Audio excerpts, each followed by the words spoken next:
welcome back after a long-awaited next episode of the Doggone Truth About Rescue with Always and Furever. We have realized a pattern in our production. We come out strong in the beginning of the year, put out multiple episodes within a few weeks, and then take a few months break. We'll just put that up to football season because we all agreed to play football again. I shouldn't go back to who's in the room with me because Jane and Judy are not in football season, but Jen Dalsky is. So we have Jen tonight. Thank you, Jen. And of course, my sidekick host, Sarita. Hey. So yeah, I hope everybody comes back and listens to our first episode after our mid-season break. We have a lot to catch up on, and that's why this is going to be one of my favorite episodes because Sai and I don't have to talk a lot. Jen will. So much pressure. So you say that, and then we're going to sit here for 40 minutes listening to you talk. I have no idea what you're talking about. I don't. So where would you like to start? Oh, we were just talking a second ago. I don't even remember where we left off, and then we played a little clip of our previous podcast, and I guess it was right around the time that we had signed the contract with our new property in the KCMO Homestead. And for those that follow us daily on our social media, we did in fact purchase the location. Thank you. Just about 2 weeks ago.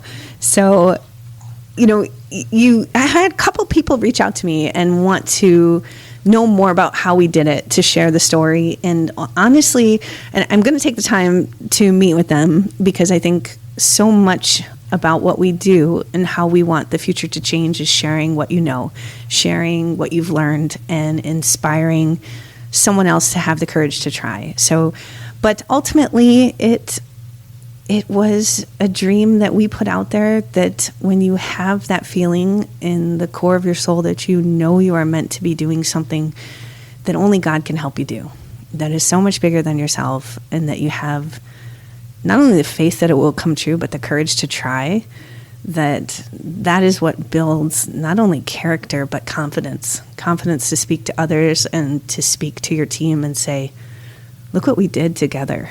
And it truly is together. It's not me.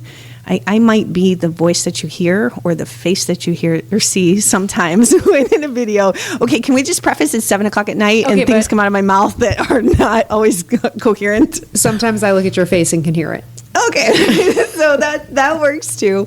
But, it really isn't me. And I have made every mistake along the way. And we shared these many, many mistakes on the podcast before, and I will share them again until I die. We're human beings doing the very best we can, learning from the experiences that we have in hopes that we make today a little bit better than it was yesterday to create a better tomorrow for others when we leave this earth. And when you have a mission that is built on a foundation of love, and when you make decisions that others deem incredibly impossible, and they aren't even willing to consider, even if you fail, you have failed doing something with the right intention, and you're guided by God. And when you are guided by God, you never really fail, and you're never really wrong if you're listening to, the universe or God or whatever you want to call it that is around you, surrounding you, supporting you, and encouraging you to do the right thing. And so it's been an incredible 3 months, but I don't focus on that and say, hey, great job us, ride the high. Every single day is a challenge because truthfully, we have 300 animals in our care every single day. And every single day, there are animals in kill shelters waiting for us to help save them. But that means we have to have the space to do it, or we have to have a facility that can take on more. And KCMO is the opportunity to save more. So we close on the property. What next? I would love to move us in tomorrow and save a bunch of dogs and cats. But obviously, life doesn't work like that. We have to get building permits. We have to plan the design.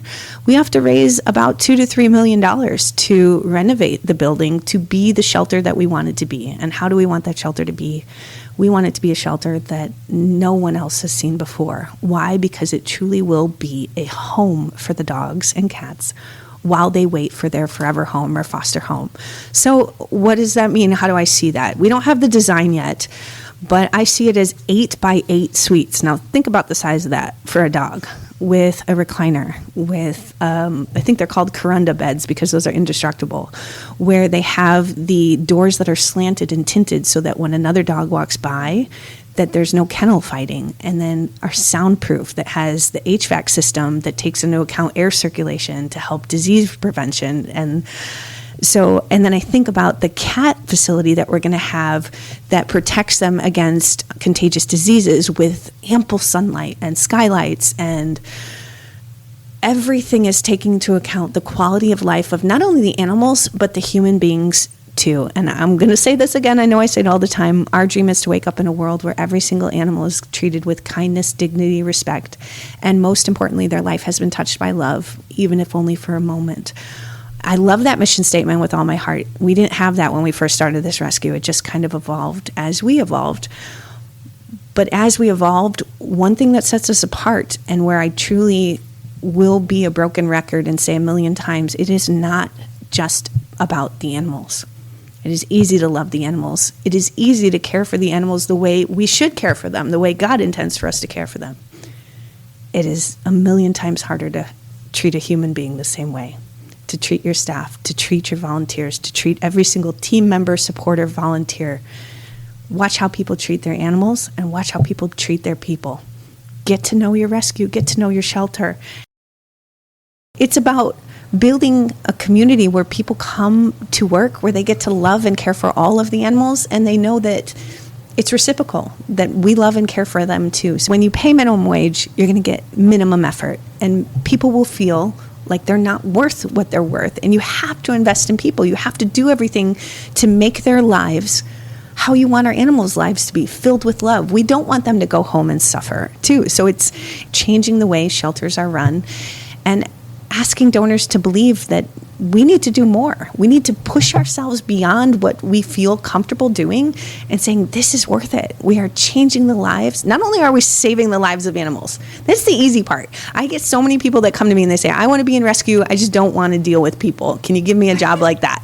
I'm like, well, that's the easy route. And anything that is really, really hard is always worth doing. And it's always going to be hard when you want to change the way something is done. And not everybody believes that, because you can be a rescue that simply saves a bunch of lives, that you stack them in kennels and then you farm them out, you sell them for ridiculous adoption fees, and you say, here you go, I saved a life, you do the rest. And that's not us. You know, we challenge every single system because we want things to be better for our animals and for our people as our fosters and adopters too. Any questions? Do you have questions? Mm-mm was her answer because her mic's not on. Can we, if you have not gone on and seen the videos of the kickoff, what did you call it? Not the kickoff, we the called home it opening. the Homestead East closing celebration. We couldn't really think of a good name because it's like closing but opening, but we're not opening till January because there's a tenant in there, and we've got to raise the funds. But it really was a chance to get together. So we did a 3-day event. Anytime that I host something, it always costs me a fortune. So I think it's important to know donors' money is never used on that. It's just mine because I invest in fun, I invest in people, and I invest in love. And that's really what it is. And I've said this many, many times. The more you give, I truly believe the more God gives you, and give without expectation. And the most selfish thing you can ever do is give, because what you get back in return, with the smiles, with the joy, with the karaoke dancing, the videos that are absolutely embarrassing. A time was had, let me tell you. Well, I was just going to say what Jen gives is she gives you an inflatable costume. Yes, to inflatable. To do a race in, and then videotapes it and puts it all over the internet. So much fun. That's what one, Jen gives. Lesson learned: never do inflatables in 90-degree weather. That was a huge mistake. I'm glad nobody died on that day. We are doing an inflatable race at our hockey tournament. So if you want to be our nominee, it's a speed tournament. So I feel like you shouldn't do that. Yes, on ice. It's on ice. And it's getting filmed? Yeah, so each captain of the team has to wear an inflatable, and we will have a race. Point at me. No, I'm not a give them captain. no. You have to nominate someone from your team. Oh, Jen. So there's one person. Jen. Obviously No, I don't you. feel like I like to be the person that orchestrates the fun and then tells people what to do. You are the first one in the dunk tank, the first one on karaoke. I was only the first one in the dunk tank because Don't you people dare. paid money to do that. But anyway, so yeah, we did inflatable costumes in 90-degree weather. We're gonna come back to that. And we had a water slide out there, and we had a dog. We had a dog pageant, and that was phenomenal because that was our KCMO dogs, which are dog selective or dog aggressive, so they don't get to go to these adoption events. They did really good that weekend. Green Bean rocked it. Yes, they Green did really Bean. good. He And was pimped Cranberry. out. Cranberry. Yeah, she was pretty darn special. It was. You know what? It's people that. One thing that is very, very common in rescue, people work themselves to exhaustion because this is a calling that is not for the weary of heart. And you've got to build that backbone to be sustainable in it. I think the average length in rescue is about 5 to 6 years, something like that. We're right at that mark, and not everyone is cut out for it. I don't think it's because they're not cut out for it. I think it's because of the environment they're in. And it truly depends on who you surround yourself with. You know, you're the reflection of the 5 people that you spend the most time with. And I am blessed to be around loving, caring people in every sense as I sit here on a podcast where I just smile all night with you guys. And every time somebody joins a podcast with them, the feedback is just so positive. So fill your life with positive, loving people. And even in the worst circumstances, that's what you'll get. And that's what Always and Forever is about, doing the very best we can in the circumstance we're given and letting the things we can't control God handle, but understanding that along the way. And I think there's a fine line with that too, because it's easy to say, you know, that's for God, we can't change this. But yet I like to think, you know, maybe we're the right people to change it when others aren't willing to try. And so, you know I've shared this many times. Failure doesn't scare me. What's the worst that can happen? For me personally, I feel like the worst that can happen is somebody you love dies. Period. Human being or animal, whatever your relationship is, everything on that we can figure out. We can deal with. Go bankrupt? Well, you get another job. It's something like that. Your car breaks down, you get another car. But, it's having your priorities to where everything is based on perspective and finding peace and joy in all the little things. I sit here and listen to you and just connect the dots of this audiobook I'm listening to right now. And she talks about how we're all worthy and we all have our own purpose. And we all have our, how do I want to word this? Purpose in life of the message we're supposed to give. And not everybody's going to understand it. Like, not your families, not your friends, no one, because God sent you with that purpose and your message to give. Yeah. And I 100% think of you in that. For honestly. Yeah. Of like, there are things that you say that no one understands and no one is going to, because it's your purpose to be here. That's your journey. Jen, I'm sitting here just listening to you, and it's like I'm at church. I was going to say the same thing. I'm like, I don't have to go to church. I had Jen on podcast. Excuse me. Reference, you are ordained. Reverend Dulski. You are. My phone is Reverend Dulski. It's expired, but I was a reverend for But it's true of like, people don't understand sometimes the things, your visions, like what you think is possible. Yeah. But they're not meant to, because that's not their journey, it's yours. It's not their journey, and I wasn't always like this. It took my world falling apart to see and understand that every day really is a gift, and you really do always have a choice to look at something and say, is there good in this? Even though tragic, awful, horrific things happen. Now, take that all aside. I'm not diminishing any of that. But I always used to say, after you lose someone and you're in deep, deep grief and sorrow, somebody comes to you, everything happens for a reason. F you. No, like, you can't hear that then. You can't process it. And you have to go through the anger, the denial, the bargaining, all of that. And you have to find your own path, your own joy and your own peace, and it's going to be in your time and your way. And I never in a million years would think that I would be comfortable on a podcast or go on Facebook Live or talk about faith when I had lost all my faith, and say that we can change the world when I didn't think about changing the world, when all I thought about was making my world and my family's life okay. And now I see it so much bigger, because it just takes one person to believe that change is possible, and that person finds one more person, and the ripple effect of what we can do to change the world, to change a single person's life and give them joy for a single moment, single person, single animal, then your life has made a difference. Oh, I'm sorry. Were you going to say something? You're fine. I was going to say, and if you want to experience joy, this Sunday Yes. is our Pucks for Paws Hockey tournament. hockey tournament. So I know we just kind of touched on it. We are all super in shape for this one. Do you want to talk about it? Outside of the fastest skater race?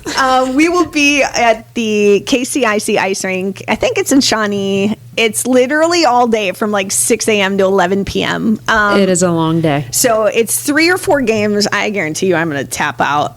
I won't make it 3 or 4 games. I am not in hockey shape at all. None of us are. You're missing the first game, so we that haven't doesn't played count. in a year. I know. Don't give me that face. I bailed last year too. This You is look what I like do. my niece. Pouting. She's 11. I can't hang. I am older. I am cardio wise. Wants to be playing football. Oh, I can play football because then you just get that release. Everybody needs a release. So whatever it is that you find that you can just step outside yourself and let it all go. You and don't just, find that in hockey? I do, but the rink is far, so I have to go back home and I can play one game. Excuses are like something on your body. Yeah, but No, wait, that's not the quote. No, what is it? Oh my god, I have to think of that have one. the slightest clue what excuses are on your body quote is. I think you made that one buttholes, up. but everybody has them. You were so off. No, never heard that one. I feel like my quotes are better than yours. That was a bad Sometimes. one. I'm going to come back to that because it's one my 8th grade technology teacher always used to say. Excuses only please the ones who make them. Okay, that's great. That's a good one. Your excuses are only pleasing you. I'm okay with that because it's my. Do better. I'm okay with that one because we're talking about hockey. Okay, but I will be there, guys. Come on out. We're gonna have I think we're gonna have a bake sale. We're gonna bring the dogs there. The dogs on the ice are the cutest thing ever. Team TK each won team last has a year. dog. Yep. Yeah, and Grandpa was there the year before. And for those that know him, follow us. He is now in heaven. And gosh, we miss that guy every day. He was a soul that just lit everyone up. He was just like Josie, and you know what? He had a family that loved him, and he had so many people that loved him, and that's all you want in this world, to know that someone loved you and that your life mattered, and that's what we hope to give to every dog. Tell that to my therapist. I will. Does she need to make an appointment to see me, or he? She. Okay. She's like, what if you do end up alone? Anyways. We are steering What? podcast. What That's just a whole happened? different This podcast. is totally that's because we're out of practice. We didn't get in the This practice one is going to more. get like the most views, like our first ones when we didn't know what we were doing. But the great news is you want to share about the goal for put it out there, guys. The Zoom. Of you playing in the whole hockey tournament? That is not it. I'm talking about the podcast. We are going next level. We are leveling up. Thank you for bringing that You're up, welcome. Jen. Holding you accountable I now. don't know if I'm ready for that. Nope. I just put it out there. No, it's on record. Even though you're going to edit this and you can cut it out. Can't cut it out. We are going to try to step our game up. Actually, I'm going to stand here Moving on up. and put this out there. Even though we have put it out there before that we're going to ride our bikes across Kansas and that never happened, I'll put this out there. We're going to get like TikTok level. I like that. And YouTube. And YouTube of podcasts, and you guys know which ones I'm talking about. Yeah, where it, you're like gonna cuts need a new face host. Yep. to face to Oh, face. you guys can do it. And Look it's what like you got little with this. placement. 15-minute No, you can do clips, it. I'm putting teasers. Got my it. resignation letter in With now. the reels. Yep. You This can do it. podcast, I'm sorry, we are so millennial. I'm not millennial. What are you? You're not a boomer. I don't know. What's the 80s? Millennial. No. Yes, you are, Jen. Either way, we need to get with the times. People want to see our faces, but not on Facebook Live. They want to see your faces. Not on Facebook Live when they can see half of my kitchen and we look like ants. They mind. I feel like we do the best we can sometimes. I swear we better have so many views and listeners on this podcast. Okay, we can do better. We have phenomenal followers and supporters out there. They love these podcasts. We need to show your faces. I need to see if you're a boomer. We got to get this on YouTube. You are Generation X. Yes, I knew I wasn't a millennial. The last year of it. Thank you very much. I don't know what that means, but I knew I wasn't that. I'm an X too then. When are you? 82. I'm 2 years older than Sai. So I'm the only millennial 22 here? years older than you. Does that make you feel better? 22? What? I was covering up for you. Oh, thanks, Jan. You're welcome. No, pretty soon they're going to see our faces. Then nobody. They are both in their 20s, late 20s. I am a full-blown millennial. Anyways, so congratulations. Oh wait, let's read some of the characteristics and then we'll get back. No, it's fine. It's fine. Here. People are getting to know who we are. Do I characteristics of is this you or Gen me? X? Okay, this is me. Independent. Wait, is Sai in this? Or Yes. Okay, independent. Balance in work life. Yeah, both of us. Talented in technology. This can't be correct. Yep, Sai hits that. I don't. Resourceful. Yeah. Ambitious and eager to learn new skills. Look at us. Yeah, We're going to do a new podcast. Yep. Create and enjoy creative input and resources. That's stupid. Cut that out. Value. You know what that is. Diversity, responsibilities, and challenges. Yep. Jen. And Bring it on. master of self-depreciation. What the hell? That's terrible. Self-depreciation. Okay, I am an entrepreneur. Well done. Eager to learn new things. Expect collaboration and understanding from others. Oh, you expect it. I expect it. Demanding of you. Engage in social activism. Yeah. Yeah. And better educated than previous generations. What? That is hurtful. Hold on. That's I why think you the wanted to read millennials that. wrote that. The millennials wrote that for sure. They wrote that. No. I didn't. Okay, we are way off topic, but it's okay. fine. Gen Z, the ones that we need to target. Okay, because for those what? are the new, that's the These are 20-year-old people? our future. What are we 97 to 2012. So these are the ones we need to get. At the end of the day, they're going to be the ones These are the ones that will step into our shoes when we're gone. I know this from work because I'm in marketing. They have a great appreciation for charity work. Ooh. And are focused on it. Okay. Like they want to make sure that their generation is one for known for giving back. All right. And I sound like a millennial saying that. You do, expecting collaboration. Their generation are money-driven and ambitious, politically and socially aware, racially and ethically diverse, engage mostly in social activism, and digital natives. Wow. So yeah, they really care about justice. I haven't met a single one of them. You have Gen Zs that work for you. Anyways, no idea. So new changes coming to the podcast. We just learned more about all of us. Hockey tournament this Sunday. Yeah, but hold on. What? I know we got more. Jen wants to talk more. There's so much more that's happened that you haven't touched base on. Or did you want it? Or not? Oh, yeah. So, we've got the Oz. We have blah.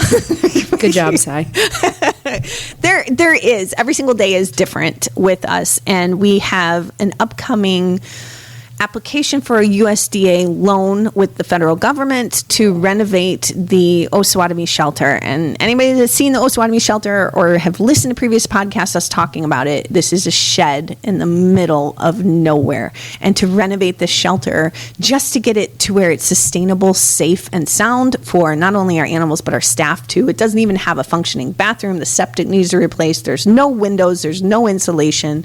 We put an air conditioning in there, a unit and heater last year because it was 108 degrees in there one time it hit that, which is totally illegal. So we bought a new system. That was the fight with the city. But ultimately, it's going to cost us about $380,000 to renovate that shelter just to get it to be a true building. It was a shack. It was never meant to be what it is right now. And it will have a meet and greet room. It will have a separate cat room.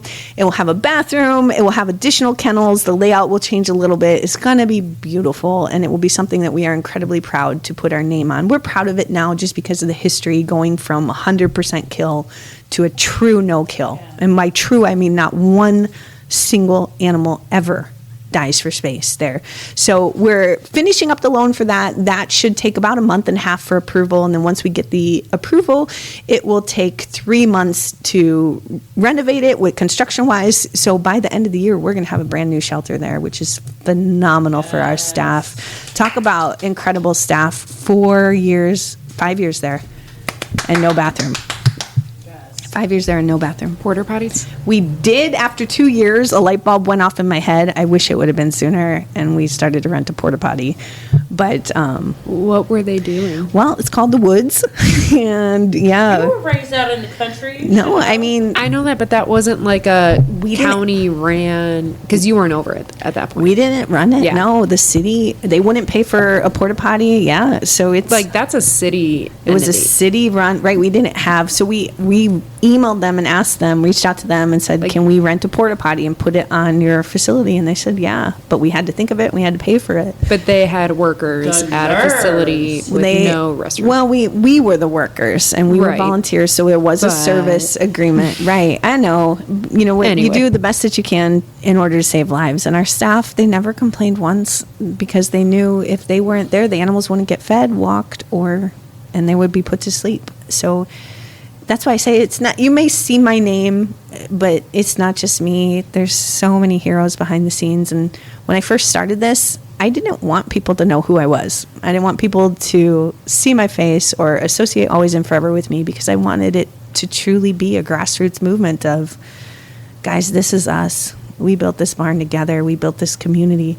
And then as we grew and as we started to challenge systems and beliefs and standards, you do need a face to a name. You do need to know who's leading the rescue, what their morals are, what the foundation is built on, and do they have a backbone to stand up in really hard times when you fail publicly, when you fail loudly, and when you have public outcry versus our neighbors against us, which was unsustained and flat out lies, to stay up there and say, this is what we believe, this is who we are, and we don't waver. And, you know, right or wrong, we're going to make mistakes sometimes, but we're going to own them. And I said this many times, even with our RFP process with Wichita, we are who we say we are, and we do what we say we do. And that's always and forever. We're built on love, and we will grow on love. And that's why in the hardest of times, you know, when somebody falls down, there is always someone there to pick us up, no matter what. It doesn't matter who it is. We truly are a family in so many ways. And a lot of us, not me, but many people don't have that. They're not blessed with that. And so we want you to be a part of it virtually, you know, financially, whatever it is, whatever you can do, prayers, faith, everything makes a difference. My favorite thing, I've shared it before, it's the handwritten cards that people send in. I save every single one. Every single one I read and save, I've got in a box in my house. And that's special because someone took the time to say, what we do makes a difference in their life. I had a beautiful note come in the other day, and she said, Jen, this may sound crazy. I'm going to summarize this, which I don't think anything sounds crazy. She plays the morning videos to her cat, and her cat was really, really sick for a while, and she would listen to the morning videos, and she said, I swear, Jen, she perked up when she heard your voice and she recovered. And she was actually just at our barn the other day, and I met her, and I didn't get to introduce myself. But I love those notes like that. The experiences, the stories, the human beings behind all of the support. You know, we struggle every single month financially, and every single month God gets us through. He gets us through on faith, and it is scary. And it is a big ask to be a part of our board, which I love. They push me, I push them. We make each other better, but You push them more. I do push back more. But Jen's not a pusher. I don't push. I just have very firm beliefs. Encourage. I see the world how it can be, and I can feel it, and I can know that we are all here to do something beyond what we believe we're supposed to do and what others have defined how our life should be. Screw that. Step outside your comfort zone. Life begins outside your comfort zone. If it's comfortable, if it's easy, that means you're not doing enough.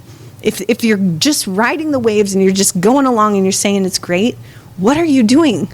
What are you doing? You should be doing more, because everything you did yesterday has built a foundation for you to go and do more tomorrow, and to build on that, and to save more lives, and to treat each other better, and to inspire one person to say, I see what you did. I want to do it. How'd you do it? Or let me do it with you. And I say, come along. Stay with me for a day. You want to do a Zoom? Fine. Let's do it. You can do this. I am not anyone special. Nothing in my life is unique that anyone else hasn't lived through. All I have is opened up my heart to letting people in to help me and saying, I can't do this alone. And then God took us the rest of the way. So if you want to donate $3 million, we are accepting donations at the moment. Just put it out there. Hey, this is how we got the barn. We got it. This is before it was just 1.2 million. No, I think, right now I want to take over the Wichita Animal Shelter, and I want to do it for free. I really do. I want to do it based on donations, and I know we can do it because animals are dying there every day, and I know there are really good people that believe that same thing. So it just takes one person to say, I can make a difference, and that's what happened, with KCMO. It was one, and then another, and then it was a movement. We are a movement, a movement to change and say, this can work. We can do what others deem impossible because we see it, because we feel it, because we believe it, and then God just holds his hand and said, all right, let's go. We got this. And so when you're walking with God, when you're doing things based on love, it's not that big of a leap of faith anymore, because you know who you're walking with and you know who you're going with. And it really does all work out. Judy, it does, I promise. Oh, Judy, I hope you sleep well. But yeah, so for KCMO, we need about $2 million. And for Wichita, I pray every day for those animals, and I pray for the city officials and the police officers there who euthanize them. Where are we at right now with involvement with Wichita since our last podcast? That's a really good question. Since February, when we heard the request for proposal was not going anywhere because of financial reasons, I started writing emails. I've written 2 emails every single week to the lieutenant, the police officer that runs the shelter, to city council, to city manager, to the mayor. And I've written 2 emails every week for 5 months now. So I have gotten 1 response that talked about his personal cat and his experience, and no one has addressed the issues at hand. The Wichita Animal Shelter went from a 2 to 4% youth rate in the past 9 years to, after them kicking rescues out, almost 30%. So every one, just think about 1 in 5 dogs that walk in never walk out. They literally walk down the hall and kill them. Because there's no shelters involved. Well, I've gone into this before. It is a complicated system where it's Kansas Humane Society that they are exclusively allowing that shelter only. They are just a nonprofit animal shelter. The city is only allowing Kansas Humane Society to pull or to tag dogs and cats.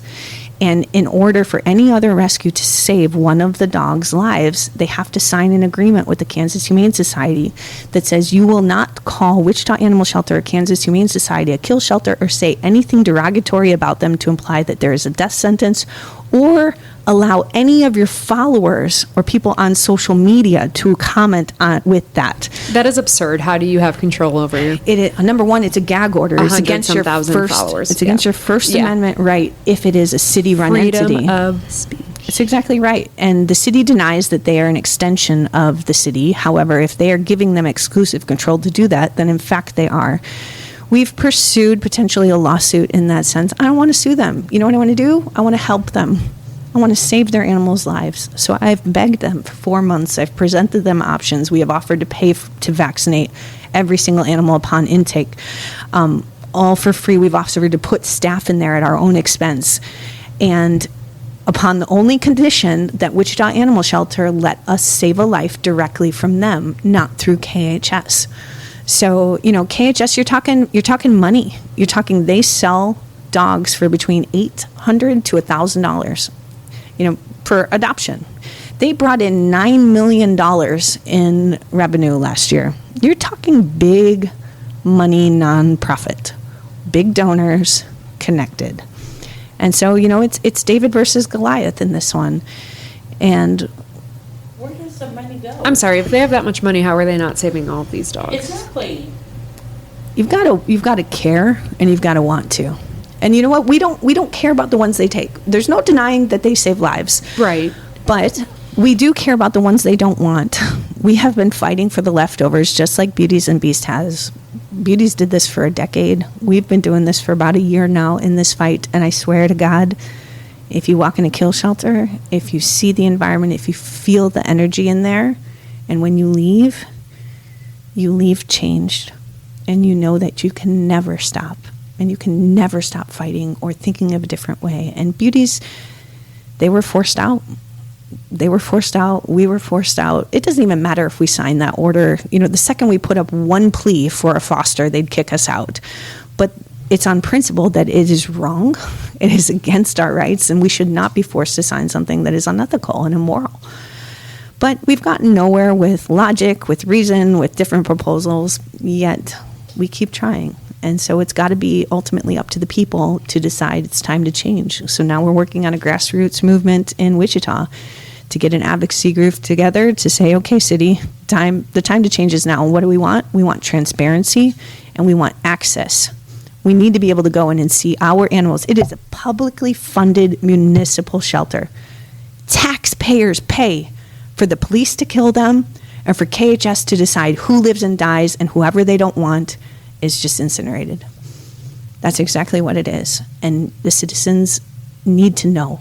So that's what we do on top of everything else that we do with the 300 animals. But, here's the thing, too. A lot of rescues don't take the time to fight the fights no one else is willing to fight, because they saw Beauties in that ring and the arena and you just for get so so long. caught up in the day-to-days and making sure Absolutely. your own stuff is taken care of. How do you take on more? Absolutely. And you know what? There's no donations in this. I'm advocating to our board to not get paid $3 million to run a shelter, because the city could afford it, but they decide who deserves the money, where they want to allocate the money, not the animals.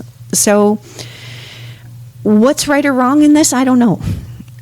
Our board doesn't know. I'm being 100% on this. But I do know our board, our team, every single person within Always and Forever will never stop caring, and will never stop fighting for change to help those animals. So I didn't mean to wrap that up on a negative note, but the positives in that is that there are good people that are drawn to make a difference in so many ways, and we've been united with people from different aspects and other rescues that don't want to give up just as much as us. And so it's a fight that we, it's a drawn-out war where there are battles every day on it. And I still have faith that somehow the city will come around, because people do want change, but somehow we just have to throw a brick at their head and tell them that they want it. And then I think then they'll want it. So maybe that's how it will happen. But not literally throw a brick. I don't condone violence, except on the football field. But we're not throwing bricks on the football field.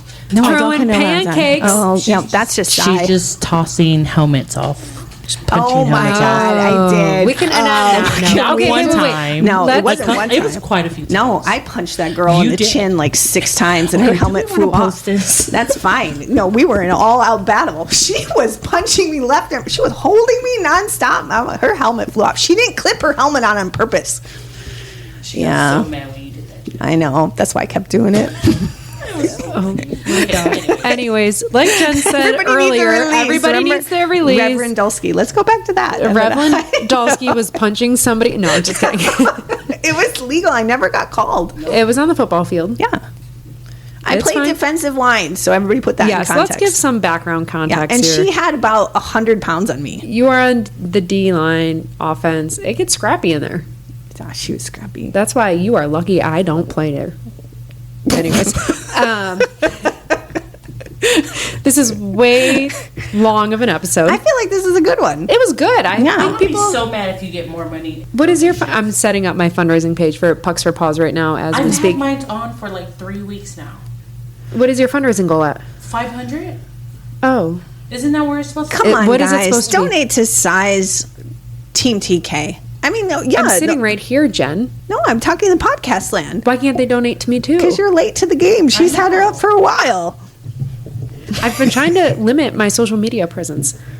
Too, but I need donations. I did too, except I posted a video of Z cuddling with me last night. Did you notice the pile of chocolate that was next to me that I ate and I didn't move the wrappers out of the way? I'm like, oh, I didn't even move that out of the way. There's a whole pile. I'm like, I had a bad night. Were they Dove? No, it was Milky Way and Twixes. Oh, and those aren't with just all the chocolates. mini Those are ones. candy bar. Anyways, thank you everybody for joining back in because we can sit here all night. We could. We are back on track. On that note, I'm sorry. Yeah. We are going to actually have a telethon. Oh. So that's going to be in You just September. randomly forgot about this? I did, because we haven't pinned down a date yet, but it's going to be an all-nighter. We need you guys out there. We need people to be, it's going to go 24/7 until we raise at least $100,000. All nighter where? KCMO, new location. Oh, okay. Yeah, so get ready for that. Okay. Yep. Get ready for that. Yeah. Get ready for more podcast episodes because we're back. Football season's over. In the middle of July, hockey season's begun. We're going to see more of each other, and it's going to get amplified. Should we talk about the mini horses? Not Just yet. give a little tease. I just gave a tease. Yep. Okay. That's your That's all Easter we egg. So you guys have to come back and listen if you guys want to know more about the mini horses. Hey, we did adopt 2 pigs out. Woo! Woo! Expanding our horizons. Oh, oink oink. I didn't give up bacon though. I really meant to. You what? I didn't Oh my give up God. bacon. Okay, we are I ending on meant that to. note. Okay. Thank you for listening. Tune back in. Wait, we need an adoptable dog. Oh I can't my believe you God. forgot. I know. You are so right. Who is it? Come on, we got to do Duke again. We're going to do Duke every single time until he gets adopted. Have you seen that latest TikTok? Duke? Oh my God. Come on, Sign, My talk about heart. Duke. So Duke Yes. is... Finally talk, Sai. I was talking, just not on the mic. So Duke is blind, and he's one of our little Great Barn dogs. How old is Duke? He's like 9. You know, he's been with us 2 years. He's older. Duke is very strong for a blind dog. Loves his jolly ball. Take him to the play yard, give him his jolly ball, and he'll find it. He'll go all day if you let him play with his jolly ball. What else do we know about Duke? He loves all people. Always picks up a stuffy when he leaves Yeah. his That's area. his safety Yes, blanket. so he Yeah. doesn't bump into a wall or anything. The stuffy does first. I think it is the cutest thing that he is like It learned is. that. Yeah, he's a great guy that gets overlooked because he does not do well with other He animals. doesn't. But yet he's going to give you all the love in his heart. He is. Best cuddler. And if you know a person, anyone that is looking for a bulldog mix like him, an old guy, he's easygoing. He's blind. You can Couch avoid potato. dogs. Like Yeah. just he won't see him across the street. It's okay. You got it. He just chills. Okay, we'll make him the cover of Yeah, the episode. again, Thank you, Jen, for yes. reminding us. Wow. Oh, and Sai, you always do the last tagline. Okay, are we done though? We're done. I mean, I could talk another hour, I but know, I'm we tired. can do you another can, episode, but I'm yeah. yawning. Okay, me too. Okay. Because we're Gen X and millennials. As always, it's never too late for happily ever after.